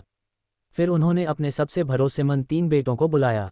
सैंडर, जो उनका तीसरा बेटा और रयान परिवार का तीसरा उत्तराधिकारी था, को उनकी फैक्ट्री को साफ करने के लिए भेजा गया था, जिसका उपयोग मूल रूप से फलों की पैकेजिंग के लिए किया जाता था। वे इसे कपड़ा फैक्ट्री में बदलने जा रहे थे। रयान कैसल में हर कोई ओल्ड फुलिन के गंभीर और जरूरी आदेशों से अवगत था कि कुछ गड़बड़ हो रही थी। विशेष रूप से ओल्ड फुलिन के 4 बच्चों को ओल्ड फुलिन की भरोसेमंद नौकरानी ने बताया कि डूडियन कल रात घायल हो गया था। ओल्ड फुलिन का दूसरा बेटा जैक और तीसरा बेटा सैंडर परिवार की स्थिति के बारे में अधिक चिंतित थे। उन्होंने हल्का अनुमान लगाया कि परिवार किसी संकट का सामना कर रहा है। डूडियन घायल होने का दावा करते हुए कमरे में लेटा हुआ था, जबकि पूरा रयान कैसल हरकत में आ गया था। अल्पविराम अल्पविराम। मेलॉन फाउंडेशन, हंटर मुख्यालय। एक महल के भोजन कक्ष में एक युवक और एक महिला एक दूसरे के अपेक्षाकृत करीब बैठे थे। वे एक सामान्य जोड़े की तरह लग रहे थे, लेकिन करीब से देखने पर आप उनकी उंगलियों और कलाइयों पर निशान देख सकते थे। वे सभी अजीब आकार के उथले निशान थे, चिकने और अक्षुण्ण निशान नहीं जो आप आम लोगों पर देखते हैं। मैंने सुना है कि कंसोर्टियम ने आपको एक मध्यवर्ती स्तर के शिकारी की हत्या करने के लिए भेजा है। युवक ने चाकू से स्टेक को लापरवाही से काटते हुए कहा, परिणाम ये हुआ कि आप असफल हो गए। इसमें कोई आश्चर्य नहीं कि शीर्ष पर मौजूद लोग विश्वास नहीं करना चाहते थे। मुझे विश्वास भी नहीं होता कि ऐसा कुछ हो सकता है। वह महिला ग्लेन थी। उसने शराब का गिलास उठाया और एक घूंट पी लिया। कोई माने या न माने, नतीजा सामने है। मुझे नहीं लगता कि मुझे किसी के सामने खुद को साबित करना है। युवा बेबसी से मुस्कुराया, यह मत भूलो कि हम अभिजात वर्ग पर निर्भर हैं। कभी कभी हमें उनकी समस्याओं की परवाह करनी पड़ती है, लेकिन ग्लेन यह नहीं भूलते कि उन्हें सिर्फ पैसे से प्यार नहीं है। उनमें अहंकार की भावना दूसरों की तुलना में अधिक हावी है। उन्हें नाराज न करने की कोशिश करें। ग्लेन का चेहरा डूब गया और उसके हाथ में रसोई का चाकू चुभ गया और 2 टुकड़ों में टूट गया। ग्लेन की प्रतिक्रिया देखकर युवक ने विषय बदलने का फैसला किया। हाल ही में खबर आई है कि हुआशिंग संघ के क्षेत्र में एक अज्ञात राक्षस दिखाई दिया है। इससे उन्हें भारी नुकसान हुआ है। 2 मध्यवर्ती शिकारी मारे गए और एक वरिष्ठ शिकारी गंभीर रूप से घायल हो गया। क्या आपको लगता है कि वे एक दुर्लभ वयस्क राक्षस से मिले हैं? हमें सावधान रहना होगा, ग्लेन ने उदासीनता से कहा। युवक ने कंधे उचकाए, वैसे भी ये हमारे क्षेत्र में नहीं है, अन्यथा हमें नियंत्रित करने वाले पागल हमें इसका शिकार करने के लिए संगठित कर लेते। ग्लेन ने उत्तर दिया, जानवर को मरना नहीं चाहिए। जब हम बाहर जाएंगे तो जांच कर सकते हैं। मैं प्रकाश के देवता से प्रार्थना करता हूं कि यह हमारे क्षेत्र से होकर गुजरे। युवक मुस्कुराया। एक नौकरानी उनके लिए अखबार लेकर आई। वह आगे बढ़ा और उसे पकड़ लिया। उसने ये कहने से पहले कुछ पन्ने पड़े थे, रयान परिवार के अधीन शिकारी घायल हो गया है। अध्याय 185। क्या तुमने सुना? युवक ने कहा। ग्लेन की भौहें थोड़ी झुर्रीदार हुईं, तब उसे समझ आया कि डूडियन ने क्या किया है। उसका दिल गर्म था, लेकिन उसका चेहरा उदासीन लग रहा था। युवक ने उसकी ओर देखा। अगर यह सच है, तो ऊपर के लोगों को गलत सूचना दी गई थी। आपने गोली चलाई, लेकिन उसे नहीं मारा। खुशी से उसकी ओर देखा। नहीं, वह आपकी पकड़ से कैसे बच सकता है? युवक का रूप अविश्वसनीय था। ग्लेन ने हल्के से कहा, वह हमारे संघ में एक नौसिखिया था। आपको पता होना चाहिए कि उसे जादू के निशान जुरांजी से मिले थे। उसकी सूंघने की क्षमता बहुत तेज है। मुझे यकीन नहीं है कि उसने कौन सी अन्य क्षमताएं देखी हैं। दुर्भाग्य से, जब जुरांजी का वर्णन करने की बात आती है तो एटलस अधूरा है। तुम्हारे पास दुर्लभ काले बुनकरों के जादुई निशान भी हैं, तो आपकी छिपी हुई हत्या की विशेषताएं अधिक हैं। इसके अलावा, आप एक वरिष्ठ शिकारी हैं जो 2 विकासों से गुजरा है। यदि वह अधिकतम एक ही विकास से गुजरा है तो वह आपके बराबर कैसे हो सकता है? ग्लेन ने उत्तर दिया, जादुई निशानों के बीच का अंतर बहुत बड़ा हो सकता है। 4 दीवारी के भीतर के लोगों द्वारा किया गया मूल्यांकन पुनर्तः सटीक नहीं हो सका। कभी कभी यह पता लगाना कठिन होगा कि किस प्रकार की क्षमताएं प्रकट हो सकती हैं, क्योंकि राक्षस स्वयं एक प्रकार का होगा। युवक ने आह भरते हुए कहा, यह भी संभव है। अगर हमला विफल भी हो गया तो आप उसे बाद में कैसे नहीं मार सकते? हाँ, लेकिन बच्चा बहुत चालाक है। अगर मैंने उसका पीछा करना जारी रखा तो मेरी पहचान उजागर हो जाएगी। ग्लेन ने उदासीनता से कहा, मैं जोखिम नहीं ले सकता। युवक उससे सहमत नहीं था। प्रदर्शन कुछ भी नहीं है। एक मध्यवर्ती शिकारी के बिना हमारे संघ को रयान परिवार से निपटने के लिए प्रोत्साहित किया जाएगा। मेलॉन कंसोर्टियम उन पर उद्योगों और आर्थिक साधनों के माध्यम से दबाव डालेगा। इससे पहले कि उन्हें पता चलता कि क्या हुआ था, रयान का परिवार दिवालिया हो जाएगा। शीर्ष पहले ही मेरी आलोचना कर चुका है। क्या तुम्हें ऐसा करना जारी रखने में मजा आ रहा है? ग्लेन ने उसकी ओर देखा। युवक आश्चर्यचकित था। ठीक है, चलो खाना खाते हैं। अल्पविराम। रयान कैसल, साधारण कमरा। बूढ़े फुलिन ने धीरे से दरवाज़ा धकेला और कमरे में प्रवेश किया। उसने डूडियन को बिस्तर पर लेटे हुए देखा। आपने हमें जो बातें बताई हैं, उनका समाधान हो गया है। कपड़ा फैक्ट्री आज रात तक तैयार हो जाएगी। हालांकि दर्जियों की भर्ती करना कठिन है। इस समय पर्याप्त जनशक्ति प्राप्त करना मुश्किल है जब तक कि हम ऊंची कीमतों पर काम पर नहीं रखते। कोई फर्क नहीं पड़ता कि। डूडियन ने उसकी ओर देखा। मेलॉन कंसोर्टियम के साथ क्या हुआ? ओल्ड फुलिन ने थोड़ा मुस्कुराते हुए कहा, जैसा कि आपको उम्मीद थी कि मेलॉन कंसोर्टियम हत्या जारी नहीं रखेगा, लेकिन हमारे साथ कम करने के लिए आर्थिक दबाव का इस्तेमाल करेगा। कंसोर्टियम के अंतर्गत एक समाचार एजेंसी ने सुबह के अखबार में खबर दी कि आप गंभीर रूप से घायल हो गए हैं। पिछले 2 महान परिवार जो हमारे संघ में शामिल होना चाहते थे, उन्होंने भी अपने अनुरोधों को पुनर्प्राप्त करने के लिए लोगों को भेजा। इसके अलावा अन्य रईसों ने हमारी प्रतिष्ठा को बदनाम करना शुरू कर दिया है, जिसे मेलन कंसोर्टियम ने भी उकसाया था। अभी हमारी कोई सकारात्मक छवि नहीं है। डूडियन ने खिड़की के पास फूलदान को देखा और फुसफुसाए, वे उन उद्योगों की जांच करेंगे जिनमें रयान परिवार शामिल है। वे हमारा पूरी तरह से गला घोंटकर हमारे ग्राहकों को छीनने की कोशिश करेंगे। बूढ़े फुलिन ने उसकी ओर देखा। चून कि तुमने इस सब की अपेक्षा की है, अब तुम क्या करोगे? घबराएं नहीं, वे आपके परिवार के अधीन दुकानें छीनने का प्रयास करेंगे। इसमें थोड़ा समय लगेगा। हमें कपड़ा व्यवसाय से संबंधित ऑर्डर लेने के लिए इस अवसर का लाभ उठाना होगा। यदि वे हस्तक्षेप करते हैं तो बाजार मूल्य से नीचे ऑर्डर लें। भले ही वे एक विशाल संघ हों, वे अपने आर्थिक हितों का विस्तार नहीं कर पाएंगे। बूढ़े फुलिन ने व्यंग्यपूर्वक मुस्कुराते हुए कहा, यदि वे हस्तक्षेप करना चाहते हैं तो आदेश रोक दिए जाएंगे। डूडियन ने उसकी ओर देखा। यह हमारे लिए एक छोटा सा भाग्य बनाने के लिए पर्याप्त होना चाहिए। उद्धरण चिन्ह। ओह! बूढ़े फुलिन का गला थोड़ा भर गया। उसने आह भरी। ऐसा लगता है कि मैं बूढ़ा हो रहा हूँ। सेवानिवृत्त होने के बारे में भी मत सोचो। डूडियन ने आगे कहा, उनके प्रतिक्रिया देने से पहले जितना हो सके उतने ऑर्डर लें। ठीक है। बूढ़े फुलिन ने सिर हिलाया, मुड़ा और चला गया। देर हो रही थी। शाम को खाना खाने के बाद डूडियन फुलिन और उनके 3 बेटों के नेतृत्व में यार्ड शहर के बाहरी इलाके में कारखाने में आए। पौधा विशाल था। कार्यशाला में दर्जनों नए खरीदे गए करघे थे। फॉरिन ने डूडियन से कहा, आप जो उपकरण चाहते हैं वह आपको तैयार है। डूडियन ने ओल्ड फुलिन के बेटों की ओर देखा और फिर उनकी ओर देखा। जब मैं उनमें सुधार करूंगा और करघे बदल दूंगा तो कोई भी जानकारी लीक नहीं की जा सकेगी। हर चीज को गोपनीय रखना होगा, अन्यथा बेहतर करघे विभिन्न कंसोर्टियम के तहत विभिन्न कारखानों में दिखाई देंगे। हम लाभ खो देंगे। ओल्ड फुलिन ने सिर हिलाया और कहा, मुझे पता है, मैं गोपनीयता के मुद्दे पर काम करूंगा। डूडियन ने कुछ नहीं कहा क्योंकि उसने बूढ़े पितामह के चेहरे पर गंभीर भाव देखा। इस युग में अंधेरे चच के अलावा किसी ने भी जानकारी की सुरक्षा और पेटेंट कराने की सुध नहीं ली। लोगों को अपने आविष्कारों की सुरक्षा के लिए गोपनीयता पर निर्भर रहना पड़ता था। पुराने युग में उत्पाद जारी होने पर कंपनी अपनी मुख्य तकनीक को एन्क्रिप्ट करने का प्रयास करती थी, अन्यथा विनाशकारी आपदा घटित होगी। डूडियन ने टूल बॉक्स खोला और कुछ चीजें निकालीं। उन्होंने तकला जोड़ने के साथ साथ कपड़ा मशीन के चरखे को समायोजित करना शुरू कर दिया। उन्होंने एक कपड़ा मशीन में कुल 5 स्पिंडल जोड़े। उसने सूती धागों को 5 तकलियों में पिरोया और पहिया घुमाना शुरू किया। स्पिंडल मूल एकल स्पिंडल की तुलना में 5 गुना तेजी से घूमने लगे। यह बूढ़े फुलिन और उनके बेटे ये देखकर दंग रह गए। उनकी नज़र उस करघे पर पड़ी जो उनके सामने चल रहा था। डूडियन का सुधार तेजी से हुआ और प्रभाव आश्चर्यजनक था। क्या यह एक उन्नत मशीन है? बूढ़ी फुलिन ने चौड़ी आंखों से देखा। व्यवसाय बनाने की समझ रखने वाले एक व्यक्ति के रूप में वह जानते थे कि इस नए करघे का उपयोग करके वे कितना पैसा कमा सकते हैं।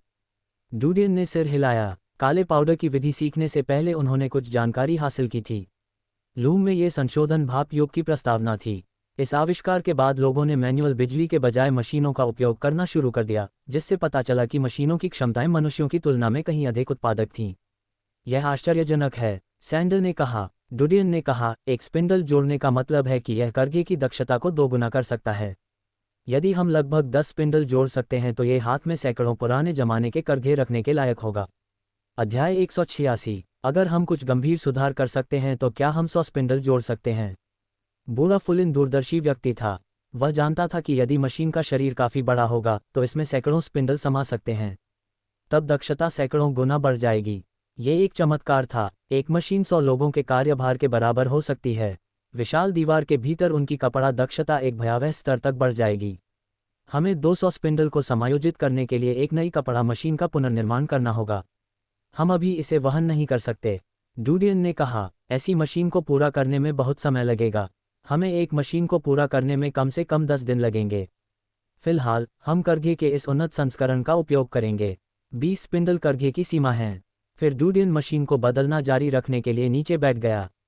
बूढ़े फुलिन ने आह भरते हुए कहा, मैंने नहीं सोचा था कि तुम इतने चतुर व्यक्ति हो। यदि एक बड़े संघ ने तुम्हें विकसित किया तो तुम निश्चित रूप से एक उच्च पद पर पहुंचोगे।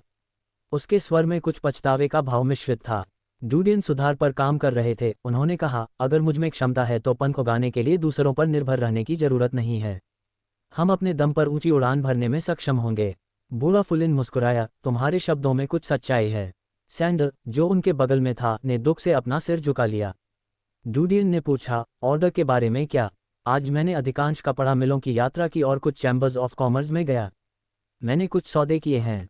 ओल्ड फुलिन ने आगे कहा, हालांकि जब मैंने आपका नया उन्नत करघा देखा तो मुझे विश्वास है कि मैं कल के बाद बहुत सारे ऑर्डर लेने में सक्षम हो जाऊंगा। डूडियन ने थोड़ा भौहें चढ़ाईं। कल ऑर्डर लेना जारी रखें। हमें वे सभी प्राप्त करने होंगे। ओल्ड फुलिन ने कहा, नए करघों के साथ भी हम ऑर्डर पूरा नहीं कर पाएंगे।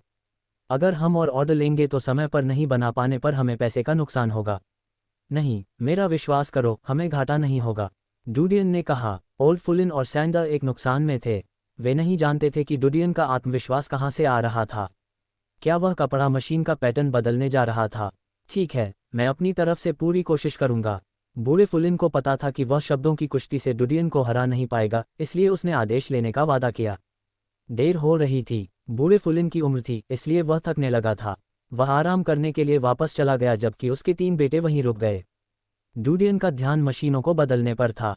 सैंडर एक तरफ खड़ा था, लेकिन उसे नहीं पता था कि स्थिति से कैसे अभ्यस्त हुआ जाए। वह बैठकर आराम करना चाहता था, लेकिन उसने डूडियन को इतनी मेहनत करते देखा।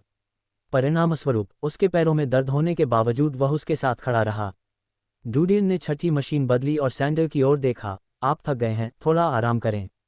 सैंडर नींद में था, लेकिन जैसे ही डूडियन ने उससे बात की उसने प्रतिक्रिया व्यक्त की, नहीं, मैं बिल्कुल ठीक हूं। वह जानता था कि एक शिकारी या आविष्कारक के रूप में डूडियन को अन्य परिवार द्वारा आशीर्वाद के रूप में माना जाएगा। इसलिए उन्होंने यथासंभव विनम्र रहने की कोशिश की। हालांकि रयान परिवार के मुखिया के अगले उत्तराधिकारी के रूप में सैंडर को पता था कि नए संघ की योजना डूडियन ने अकेले ही बनाई थी। सतह पर रयान परिवार प्रमुख शक्ति प्रतीत होता था, लेकिन ये सिर्फ एक आवरण था। डूडियन ने उनका रवैया देखा तो कुछ नहीं कहा, लेकिन मेहनत करते रहे। रात बीत गई। डूडियन ने 23 करघों में सुधार किया जो इस समय उपयोग के लिए तैयार थे। आकाश उज्ज्वल था। डूडियन थके हुए सैंडर के साथ दर्जी को काम शुरू करने के लिए बुलाने गए। वह अन्य 20 मशीनों को बेहतर बनाने की योजना बना रहा था ताकि उन्हें जल्द से जल्द काम पर लगाया जा सके। सैंडर 30 से अधिक दर्जियों का नेतृत्व करते हैं जिन्हें रयान कंसोर्टियम द्वारा कारखाने में भर्ती किया गया था। अधिकांश दर्जी 20 से 30 वर्ष पुराने थे। उनमें से 7 या 8 के बाल पहले से ही सफ़ेद थे। फैक्ट्री में प्रवेश करते ही वे प्रभावित हो गए। नई कपड़ा मशीनों ने उनकी नज़रें खींच ली थीं। एक अनुभवी मध्यम आयु वर्ग का दर्जी पास आया और ध्यान से मशीनों को आश्चर्य से देखा। उसने पहिया घुमाया और जैसे ही पहिया घूमने लगा तो 20 तकलियां कपास को घुमाने लगीं। अन्य लोग जो कुछ देख रहे थे उससे पूरी तरह से चौंक गए। सैंडर ने उनके चेहरों पर भाव देखे। वह जानता था कि कल रात उसके पिता और उसका मूड एक जैसा था। उसने दर्जियों का ध्यान आकर्षित करने के लिए ताली बजाई। वह गंभीर स्वर में बोला, ये हमारे परिवार द्वारा बनाई गई नई कपड़ा मशीन है। अनुबंध के अनुसार आप मशीन के बारे में जानकारी गुप्त रूप से लीक नहीं कर सकते।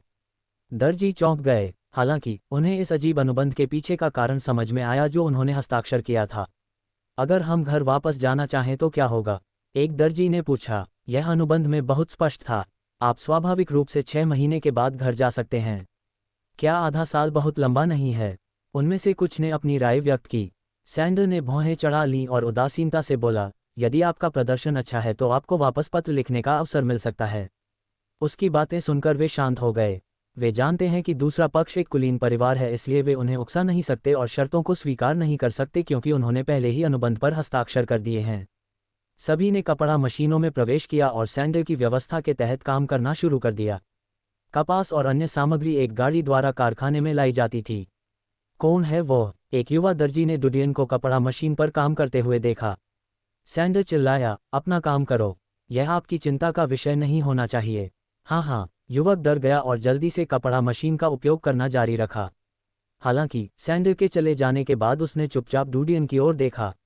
उन्होंने पाया कि जो बच्चा उनसे कई साल छोटा था, वह कपड़ा मशीन को बेहतर बनाने में सक्षम था। अन्य लोग आश्चर्यचकित थे क्योंकि उन्होंने डुडियन को भी नोट किया था। उन्हें नहीं पता था कि वह लड़का रयान परिवार द्वारा नियुक्त एक प्रतिभाशाली दर्जी था। एक और दिन बीत गया। डुडियन ने सभी कपड़ा मशीनों को संशोधित किया है। उसने कपड़ा फैक्ट्री छोड़ दी और अपने घावों को ठीक करने के लिए अपने बीमार शरीर को वापस महल में खींच लिया। बूढ़ा फुलिन अधेड़ उम्र की नौकरानी के साथ अपने कमरे में आया। वह भोजन ले जा रही थी जिसे उसने धीरे से बिस्तर के पास मेज पर रख दिया। जैसे ही अधेड़ उम्र की नौकरानी कमरे से बाहर निकली, डुडियन ने तुरंत लकड़ी पकड़ ली और उसे नीचे गिरा दिया। कपड़ा मशीनों को सुधारने में उन्हें एक रात और एक दिन लग गया। उसके पास कुछ भी खाने का समय नहीं था। कमाल कर दिया। बूढ़े फुलिन ने खाना खाते समय डुडियन की शक्ल देखी। तुम्हें थोड़ा धीमा होना चाहिए। आज के अखबार में कुछ नया? डुडियन बुदबुदाया। ओल्ड फुलिन ने उन्हें अखबार दिया। मेलॉन कंसोर्टियम ने हमारे आंदोलन पर ध्यान दिया है लेकिन अभी तक कोई प्रतिक्रिया नहीं दी है। मुझे लगता है कि वे मानते हैं कि हम उन आदेशों को पूरा नहीं कर पाएंगे और नुकसान उठाएंगे। अध्याय 187। ये ठीक है, डुडियन ने अखबार उठाते हुए उत्तर दिया। सुनिश्चित करें कि संशोधित करघों के बारे में जानकारी बाहर न जाए। जितना अधिक हम उन्हें छिपाएंगे उतना अधिक रिटर्न मिलेगा। मैं करूंगा। बूढ़े फुलिन ने सिर हिलाया। नई कपड़ा मशीनें देखने के बाद उन्होंने सभी परिचारकों और गार्डों को कारखाने के बाहर गश्त करने के लिए भेज दिया था। यहाँ तक कि महल की रक्षा करने वाले शूरवीर भी, जो 4 शिफ्ट प्रणाली के आदी थे, पूरे दिन के लिए 2 लोगों तक सीमित कर दिए गए हैं।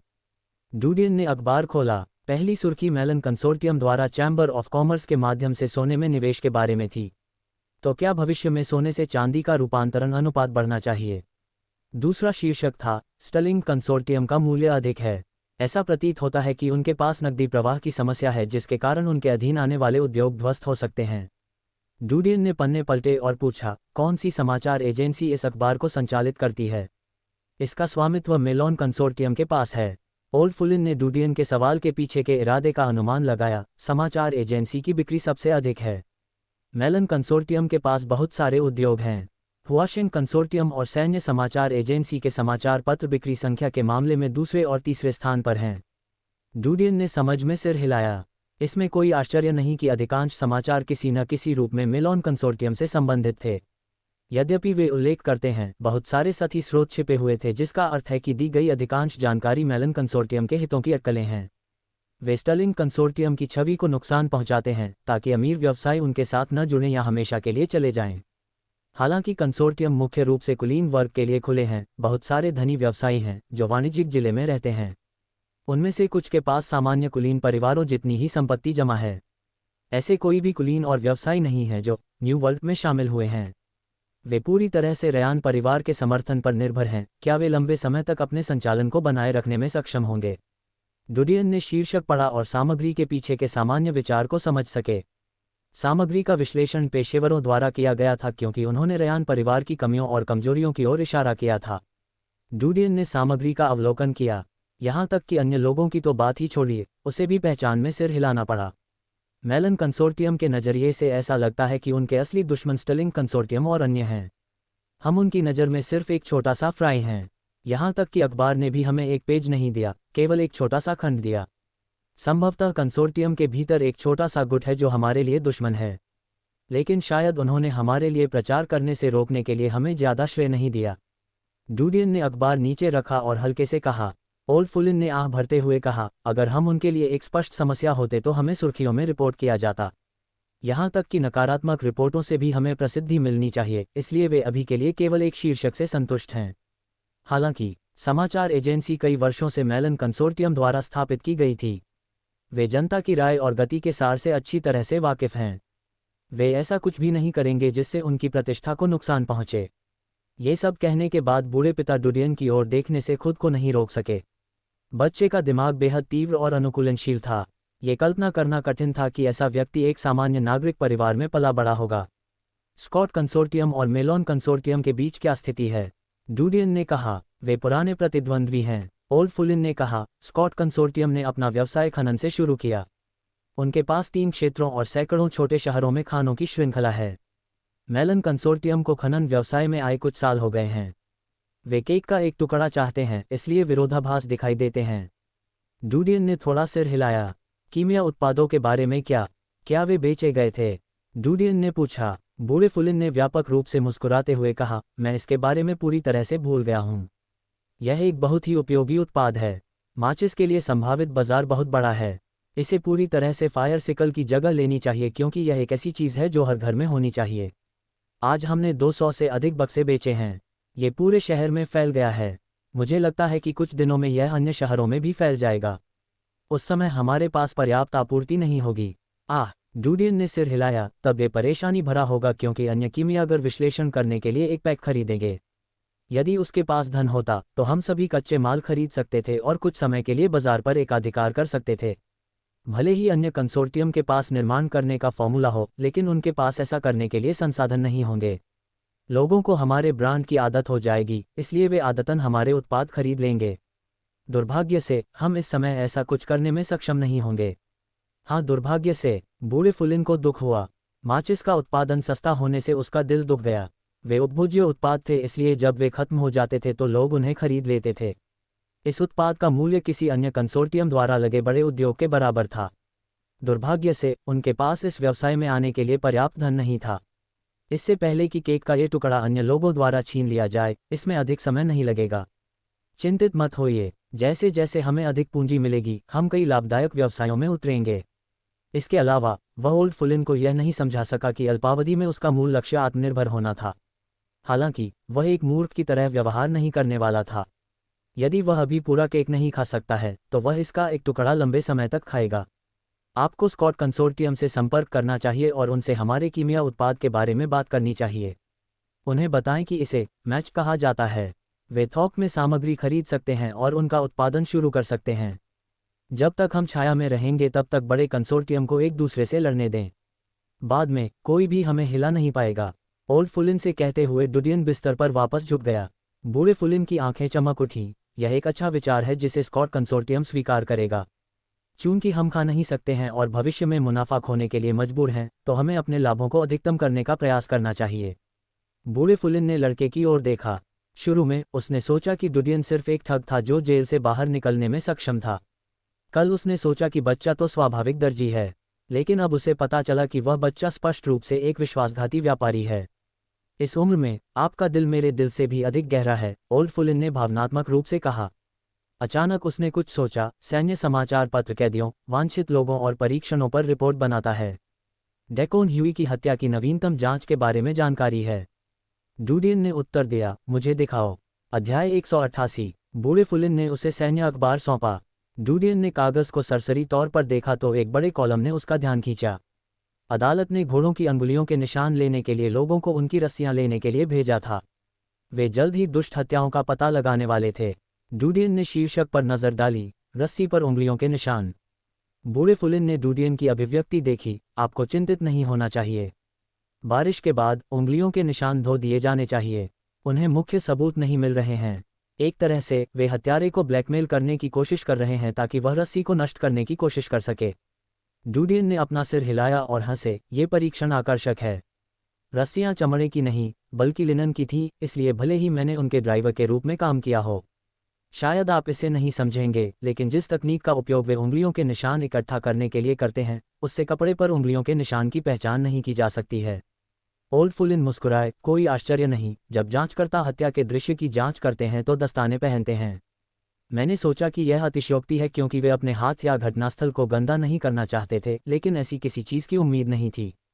डुडियन मुस्कुराए। पुराने युग में यह सामान्य ज्ञान था, लेकिन इस युग में जहां जानकारी अवरुद्ध थी, बहुत से लोगों को कुछ भी पता नहीं था। अभिजात वर्ग धन और संपत्ति का आनंद ले रहा था, इसलिए वे इन चीज़ों के बारे में विचार नहीं करेंगे। अदालत द्वारा उठाया गया कदम निस्संदेह हत्यारे पर कार्रवाई के लिए दबाव डालने के लिए उठाया गया कदम था। उन्होंने सोचा कि हत्यारा सबूतों को नष्ट करने की कोशिश करेगा ताकि जब हत्यारे रस्सियों को हटाने की कोशिश करे तो वे उसे पकड़ सकें।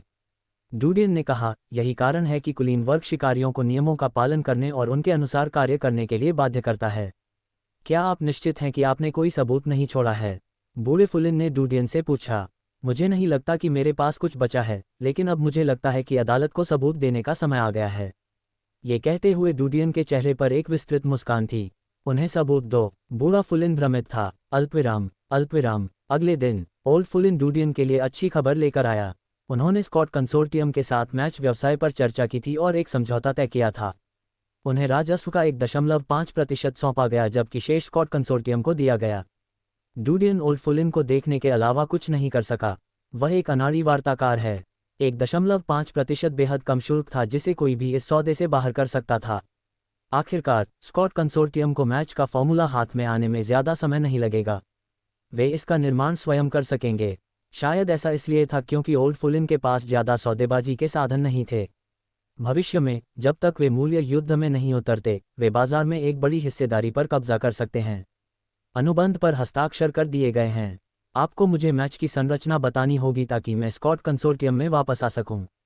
वे हमें प्रारंभिक राशि के रूप में 1000 सोने के सिक्के देंगे।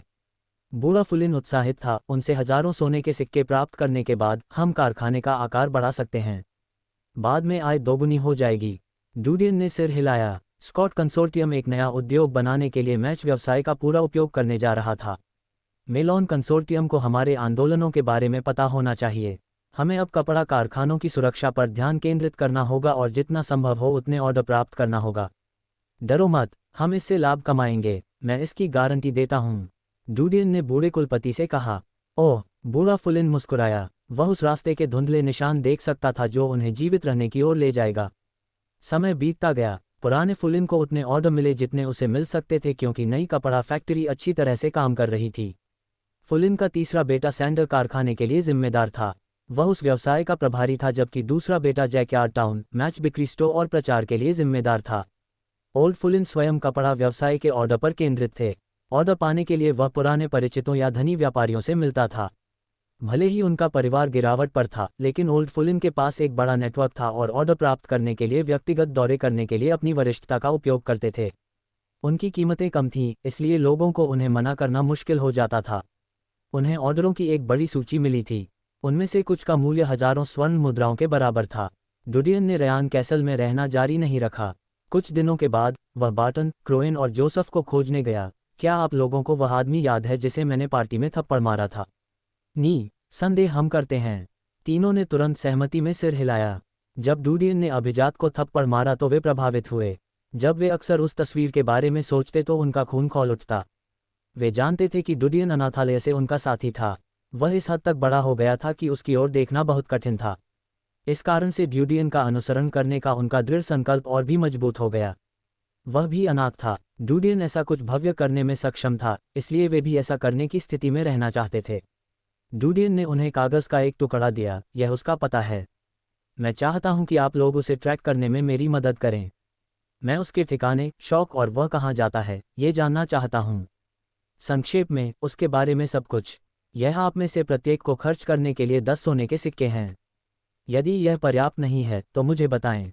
क्रोएन की दूरदर्शिता दूसरों की तुलना में कुछ अधिक थी। डीन, क्या आप ये सुनिश्चित करना चाहते हैं कि वह डीकन ह्यूई के हत्यारे के रूप में समाप्त हो?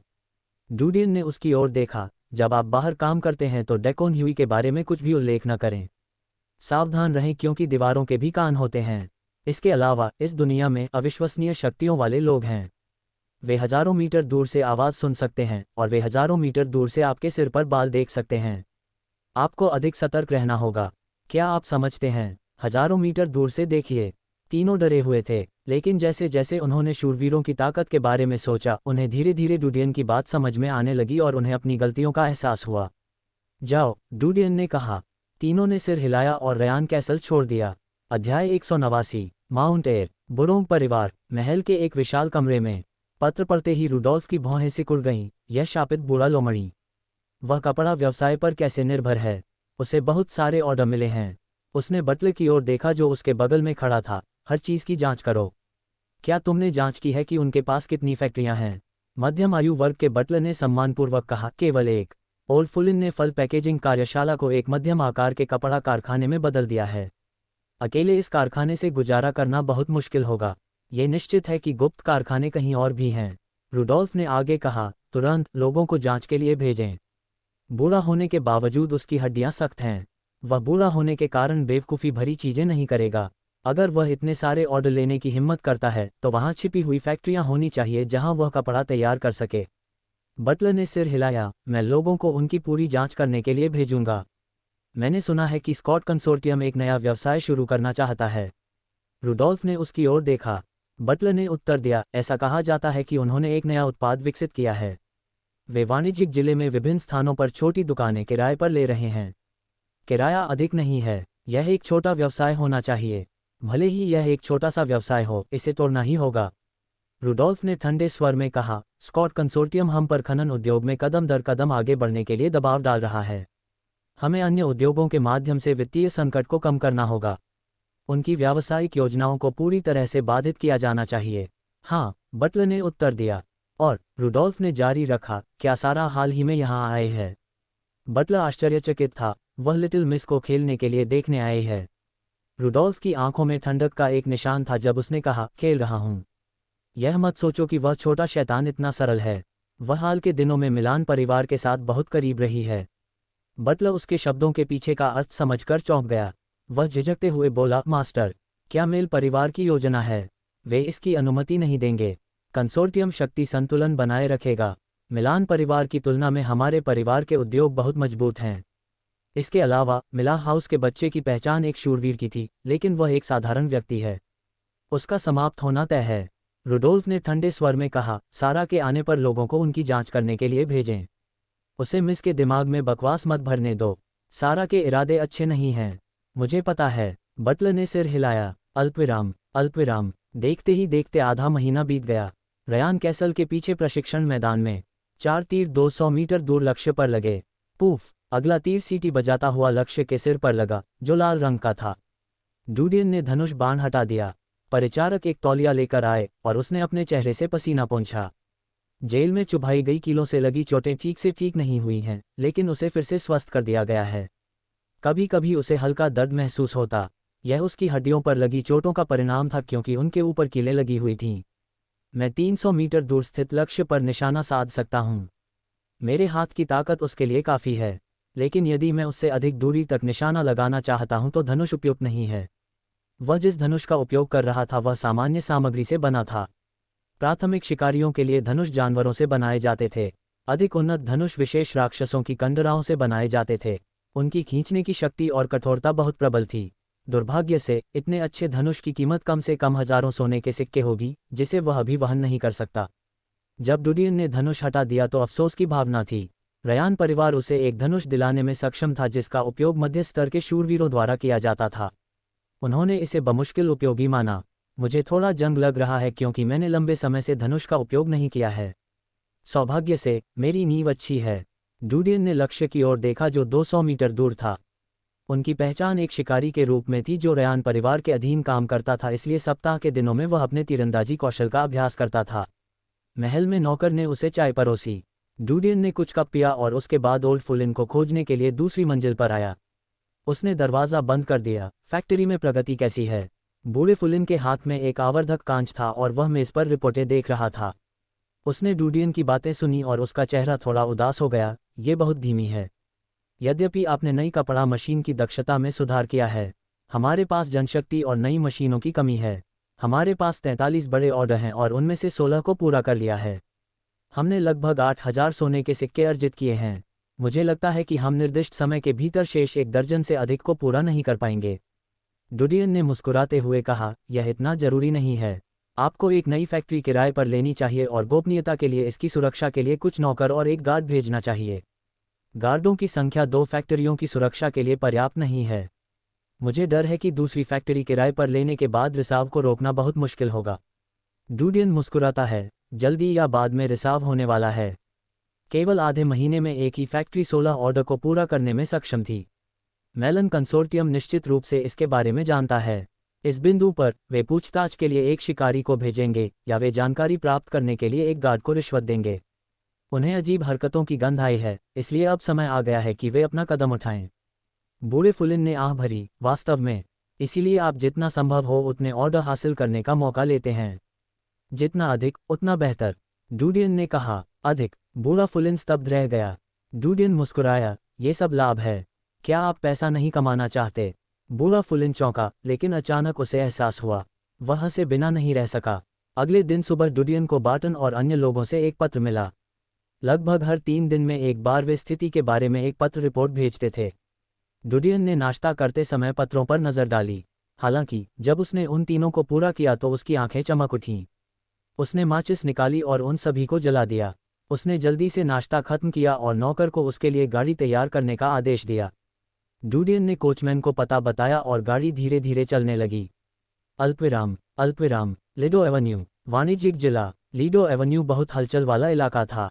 वाणिज्यिक जिले में रहने वाले हर व्यक्ति को इस जगह के बारे में पता था। सबसे टॉप कैबरे इसी रोड पर थे, विशेष रूप से मॉलिन रूज, जिसमें सुबह से रात तक संगीत, नृत्य आदि होता था। अंदर कदम रखते ही आपको गर्माहट भरा माहौल महसूस होगा। ये स्थान पुरुष कुलीनों के लिए स्वर्ग था। एक गाड़ी उस सड़क पर रुकी जहां मॉलिन रूज का निर्माण हुआ था। डुडियन गाड़ी से कूद गया और उसने सड़क के उस पार चमकीले कपड़े पहने बार्टन को देखा। डुडियन को देखते ही बार्टन तेजी से भागा। आज छुट्टी है, इसलिए वह फिर से आया। वह अंदर है। डुडियन ने सिर हिलाया और बार्टन की पोशाक पर नजर डाली। बहुत अच्छा। बार्टन का चेहरा लाल हो गया। मुझे अंदर जाने के लिए उन पर कुछ पैसे खर्च करने पड़े। डुडियन ने बार्टन को सांत्वना देने के लिए उसके कंधे को थपथपाते हुए कहा, पैसे का उपयोग कैसे करना है ये जानना एक क्षमता है। फिर वह सीढ़ियों से नीचे मॉलिन रूज में चला गया। अध्याय 190। सर, कृपया। जब उन्होंने उन्हें मॉलिन रूज में आमंत्रित किया तो चमकीले रंग के कपड़े पहने कुछ असाधारण रूप से सुंदर और सेक्सी महिलाएं दरवाजे के पास थीं। ऐसा लगता था कि उन्हें लोगों के दिमाग पर हुकूमत करने के लिए विशेष रूप से प्रशिक्षित किया गया था। डुडियन ने टिकट कार्यालय की ओर देखा जो हॉल के मध्य में था। उसने कीमतों पर नजर डाली और पीछे मुड़कर बार्टन की ओर देखा। बार्टन समझ गया कि डुडियन क्या खोज रहा था और फुसफुसाया, बॉलरूम की दूसरी मंजिल। डुडियन ने काउंटर के पीछे युवा लड़की की ओर देखा। मुझे दूसरी मंजिल पर आयोजित पार्टी के लिए 2 टिकट दो। बाद में उसने उसे 4 चांदी के सिक्के दिए जो एक सामान्य निवासी के मासिक वेतन के बराबर थे। युवती ने जल्दी से पैसे इकट्ठे कर लिए। यहाँ, श्रीमान। जब वे पैसे दे रहे थे तो नौकरानी ने कहा जो उनका इंतजार कर रही थी। डुडियन ने सोचा कि सेवा काफी संतोषजनक थी। नौकरानी उन्हें दूसरी मंजिल पर ले गई। अंदर, बार्टन ने कहा जब उसका चेहरा लाल हो गया। डुडियन मुस्कुराए, आप सबसे ईमानदार हैं। बार्टन ने अपना सिर खुजलाया। वे दोनों लकड़ी की सीढ़ियों से ऊपर दूसरी मंजिल पर जा रहे थे। समय समय पर उनकी मुलाकात युवा रईसों से होती थी जिनकी बाहों में सेक्सी साथी होते थे। वहां से निकलते समय वे बातें कर रहे थे और हंस रहे थे। यंग मास्टर्स, कृपया इस तरह से। नौकरानी आई और भारी दरवाजे को धक्का देने के लिए अपनी पतली बांह का इस्तेमाल किया। भारी दरवाज़ा खुलते ही संगीत गूंज उठा। डुडियन और बार्टन ने एक साथ प्रवेश किया। डुडियन ने संगीत हॉल के प्रवेश द्वार पर एक काउंटर स्थापित देखा। काउंटर के पीछे बहुत सारे मुखौटे रखे हुए थे। हुआयूं की पार्टी एक नकाबपोश गेंद थी। युवा मास्टर्स का स्वागत है। अन्य 2 प्यारी लड़कियां उन्हें देखकर मुस्कुराईं। कृपया अपने पसंदीदा मुखौटे चुनें। डुडियन ने काउंटर के पीछे देखा और हरे रंग का मुखौटा चुना जबकि बार्टन ने ईगल मुखौटा चुना। वह जगह बहुत बड़ी थी। उस समय डांस हॉल में कुछ कुलीन युवाओं के साथ दुबली पतली महिलाएं भी थीं जो संगीत की गूंज के बीच नृत्य कर रहे थे। बार्टन ने अपना हाथ उठाया और इशारा किया। वह वही है। डुडियन ने लंबे समय से विक को उसकी गंध के कारण नोटिस किया था। डुडियन ने देखा कि विक ने सफ़ेद जेंटलमैन सूट पहना हुआ था। वह कोने में एक लड़की के साथ डांस कर रहा था। उसकी एक हथेली ने लड़की को पीछे से पकड़ लिया था जबकि दूसरी हथेली सामने से ऊपर नीचे सहला रही थी और मसल रही थी। डुडियन के चेहरे पर मुस्कान की झलक थी जब उन्होंने कहा, हमें बाथरूम जाकर इंतजार करना होगा। बार्टन स्तब्ध था लेकिन फिर भी उसने अपना सिर हिलाया। वह घूमा और भीड़ में गायब हो गया। डुडियन ने एक वेटर की ओर हाथ हिलाया जिसके पास फल की प्लेट और शराब थी। डुडियन को रेड वाइन का एक गिलास मिला और उसने विक मिलान देखने के लिए एक कोना चुना। वह उन्हें सुन नहीं सका लेकिन वह उसकी शारीरिक भाषा से देख सकता था कि विक थोड़ा नशे में था। वह धीरे धीरे उनकी ओर बढ़ा और अपनी चाल चलने के लिए थोड़ा ध्यान केंद्रित किया। उसने उन्हें बंद कर दिया और गलती से विक की बांह पर वार कर दिया। विक अपने पास मौजूद सुंदरता की गंध से मोहित हो गया। अचानक उसे महसूस हुआ कि उसकी बगल में ठंडक महसूस हो रही है। उसने पीछे मुड़कर देखा तो उसके कपड़े गीले थे। इसके अलावा हरे राक्षस का मुखौटा पहने एक आकृति एक खाली गिलास पकड़े हुए थी। मैं माफ़ी चाहता हूँ, माफ़ी चाहता हूँ। डुडियन ने अपना सिर नीचे करते हुए कहा। विक क्रोधित हुआ। क्या तुम अंधे हो? क्षमा करें, मुझे खेद है। लानत है। विक इस साहसी व्यक्ति को सबक सिखाने के लिए उत्सुक था। उसकी बाहों में वह आकर्षक महिला जिसने सफ़ेद रंग का बिल्ली का मुखौटा पहना हुआ था, डुडियन की ओर देखा। उसने देखा कि वह लगातार माफ़ी मांग रहा था। हालांकि वह अपने दिल में नाखुश थी, फिर भी उसने विक को पकड़ लिया और उसके कान में फुसफुसाया, मेरे प्यारे काउंट, इसे हमारे प्यारे मूड पर असर मत डालो। उसके समझाने से विक का गुस्सा धीरे धीरे दब गया। उसने डूडियन को घूर कर देखा और वापस महिला की ओर देखा, मुझे सफाई करनी है, यही मेरा इंतजार करो, जल्दी वापस आओ। महिला ने उसका चेहरा चूम लिया। विक ने अपनी गीली बाँह हिलाई और फुसफुसाया, मैं थोड़ी देर में वापस आऊँगा। बाथरूम की ओर जाते समय उसने भीड़ को धक्का दे दिया। डूडियन भीड़ में शामिल हो गया और चुपचाप उसके पीछे चला गया। यह एक सार्वजनिक स्नानघर था। अंदर कुछ टब थे और एक डिब्बे में बने होने के कारण एक दूसरे से अलग हो गए थे।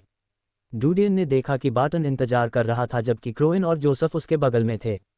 हालांकि वे मुखौटे पहने हुए थे, डूडियन उनके शरीर की गंध के कारण उन्हें पहचान सकते थे।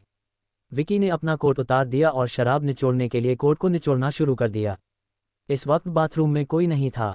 डूडियन ने उनमें से 3 को यह सुनिश्चित करने के लिए आंख मारी कि उनमें से एक दरवाजे के पास रहे। विक का ध्यान अपनी अलमारी पर था और उसने ध्यान नहीं दिया कि बाथरूम में अन्य लोग भी थे। डूडियन ने निर्णायक हमला किया क्योंकि उसका हाथ विक की गर्दन पर लगा। टकराना। विक को अचानक पकड़ लिया गया। एक साधारण चोट के बाद वह अपनी चेतना खो बैठा और उसका शरीर धीरे धीरे नीचे गिर गया। डूडियन ने तुरंत उसके शरीर को पकड़ लिया। उनमें से एक ने विक को तब पकड़ लिया जब उसने अपना कोट और मुखौटा उतार दिया। बाद में उसने तेजी से विक का कोट पहना और उसकी जगह नकाब पहन लिया। विक का शव उसमें छोड़ते ही उसने डिब्बे को बंद कर दिया। विक को बाहर आते देख बार्टन डर गया। डूडियन ने तुरंत कहा, यह मैं हूं। उसने तीनों की ओर देखा, मैं नाटक करूंगा कि मैं नशे में हूं और तुम लोग मुझे छोड़ने के लिए साथ ले जाओगे। तुम में से एक को जाना चाहिए और गाड़ी लेकर आना चाहिए। बार्टन और अन्य 2 भयभीत थे। हालांकि जब उन्हें पता चला कि विक का शरीर गर्म था और कोई घाव नहीं था तो उन्हें राहत मिली। डूडियन ने अपने कपड़े ठीक किए और दीवार पर लौट आया। उसने जल्द ही उस महिला को सफ़ेद बिल्ली का मुखौटा पहने हुए पाया। अंत में सफ़ेद बिल्ली का मुखौटा पहने महिला मुस्कुराई, क्या हम खेलना जारी रखेंगे? डूडियन की उंगली ऊपर तीसरी मंजिल की ओर इशारा कर रही थी। महिला ने ऊपर देखा। उसी समय डूडियन ने अपना दूसरा हाथ घुमाया और उसके गले से सोने का हार उतार दिया। उसने उसे ले लिया, अपना हाथ पीछे खींच लिया और हार को एक ही झटके में अपनी जेब में डाल लिया। इस तरह की जेबतराशी उसने जेल में सीखी थी। महिला को डूडियन की चोरी की जानकारी नहीं थी। उसने ऊपर देखा और फिर अपनी आंखें ठीक की और डूडियन की छाती को धीरे से पीटा, हम ऊपर नहीं जा सकते। इतना शरारती मत बनो।